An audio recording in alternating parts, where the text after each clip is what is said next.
This just in, the Montgomery County Sheriff's Office has solved a 43-year-old homicide cold case of a young girl. Yeah, investigators say that it was September 7th, 1979, when 12-year-old Lesia Jackson disappeared from her neighborhood off of FM 1485.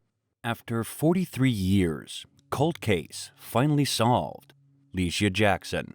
A 12-year-old Texas girl's murder and rape from a 43-year-old cold case have finally been solved.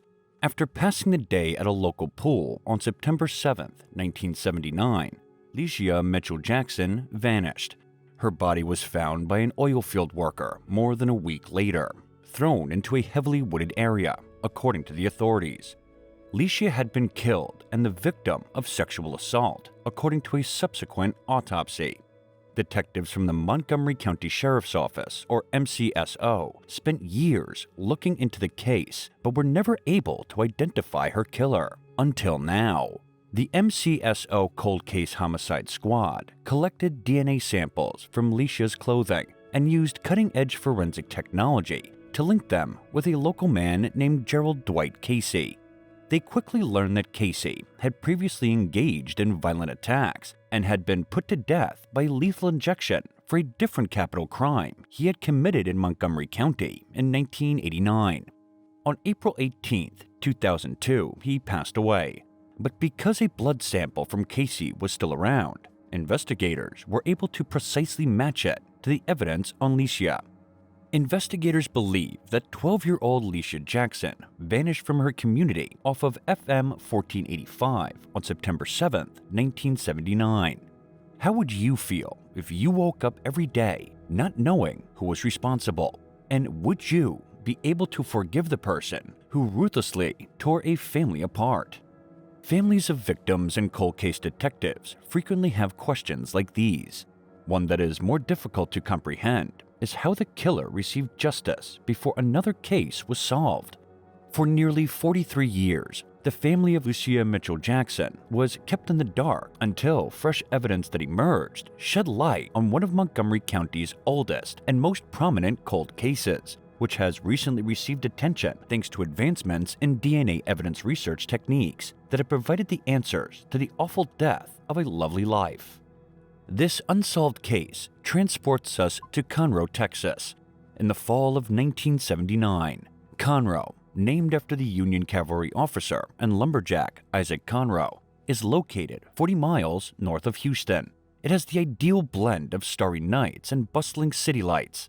There is something for everyone who enjoys all things relaxing, shopping, theater, and a good old brew to cool off from the southern heat. However, the town has also experienced its share of tragedies, including several epidemics and 2 fires that almost completely destroyed the newly established town. Its steadily rising reputation as a family-friendly hometown attests to the resilience of its people. A small portion of Conroe folklore states that after one of their several bank robberies, Bonnie and Clyde temporarily hid in a Conroe motel. Conroe is a cultural melting pot for the adventurous because of its proximity to Mexico, although it is likely best known as the location of Lake Conroe. This picturesque area of Montgomery County features a 22,000-acre lake that draws tourists who appreciate the outdoors and water sports, in particular boating, fishing, and swimming, to name just a few. On a steamy summer day in September 1979, 12-year-old Lesia Michell Jackson and her 2 older brothers, Sean and Larry, were drawn by the very attraction of a refreshing dip in one such lake. Lesia, a junior high school student at Washington, was known as a quiet kid who liked to go swimming with her family and friends. Lesia, who had blonde hair and a wide pair of horn-rimmed glasses, was a young girl experimenting with the freedom available to teenagers at the time. Her parents described her as being well-behaved, a good student, and content. On September 7, 1979, Lesia traveled to Wildwood Lake with her brothers, relatives, and friends. A lake inside the Lake Wildwood subdivision in Conroe. It was thought to be a secure place, as visitors who commonly utilized the lake and swimming pool area were typically from the subdivision itself.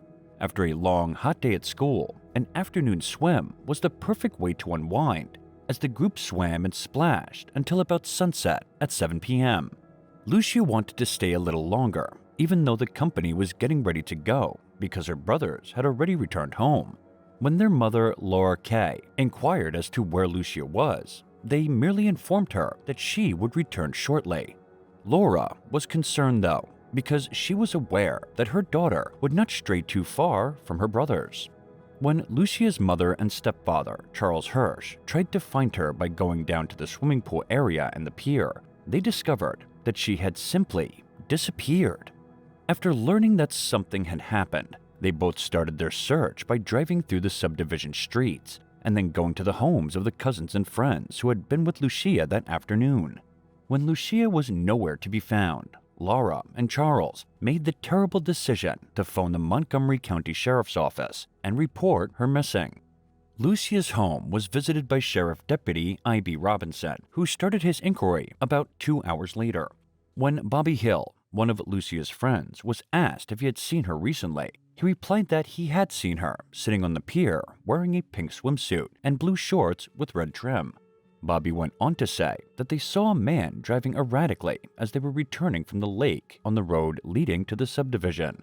He was able to identify the driver of the erratic vehicle as a man who had crossed them numerous times in a brown Monte Carlo. The companions had to leap out of the way of the automobile to avoid being run over because the driving had been so erratic. Robinson conducted a preliminary search of the area but discovered no sign of Lesia. Worried that she may have been taken by the man driving the brown Monte Carlo, they sought for backup and received help from 24 volunteers from the Cut and Shoot Fire Department. There was no sign of Lesia anywhere in the subdivision or the neighboring areas as the search lasted until midnight. To rule out the idea that Lesia might have drowned, the Sheriff's Marine Section began the search on September 8, 1979, the following day. They looked all over the lake and the nearby woods, but found nothing. However, Kirk Hirish, Lesia's elder stepbrother, also joined the search. As he was combing the streets, he noticed a pair of spectacles with horn rims less than 2 blocks away from where she was last seen. Exxon worker James Wiley Dawson made a grisly find while out on a job assignment 6 days later on September 13th. He had been dispatched to repair a pipeline issue on Exxon Road, about half a mile from the lake, when he became aware of the smell of decomposition. When Dawson went in search of what he thought might have been a dead animal, he instead found a girl's severely deteriorated and brutalized body. Detective Jerry Marsh and Sheriff Lieutenant Joe Little were dispatched to the area by Dawson to conduct an investigation. The area had been sealed off as evidence was removed from the murder scene, including crime scene photos, hair samples, and a plaster cast of tire tracks found nearby. Due to the heat and humidity at the time, the victim was discovered horribly decomposed and naked. The clothes that Lesia was last said to be wearing were discovered scattered nearby her naked body, allowing for rapid identification of her remains. Lesia was brutally assaulted before she was strangled to death, according to autopsy reports.